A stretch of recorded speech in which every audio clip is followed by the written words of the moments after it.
若你甲看，今仔日路南的车袂少哦。上个塞车的国道5号，这个南港到头城是塞甲真严重。啊，若高铁站甲火车头嘛是公滚。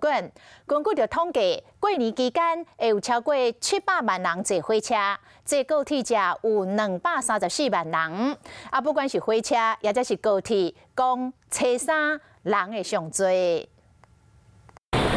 台北车站一透早都有真侪旅客赶大包小包的行李，除了日常用品，阁有低卖了的数量。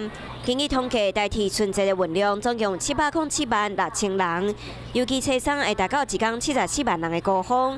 高铁是卖131万3千张人数的车票，加上自由座总共234万2千人，高峰同款伫车衫。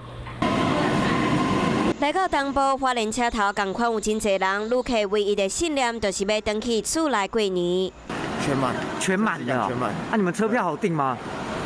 不好订，真的不好订。预估今天会为返乡的一个最高峰啊，所以下车人数有可能达到15000人，啊，那上车人数大概维持在7500人。大高线145公里，苏花改线的花莲北边有真侪车，加载驾驶提早上路才无塞车。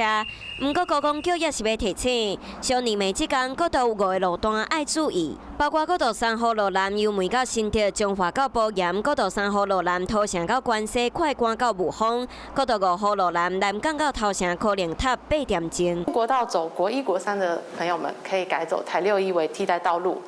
那台中往返南投地区也可以考虑改走台6-3，国道3号往雾峰往返台中以北地区的朋友，可以多加利用台7-4和国4。总共10天的春节连假出门，南边有真侪车，阁有真侪人。提醒民众出外，要是爱避免尖峰时间，才会当甲通勤时间拢省落来。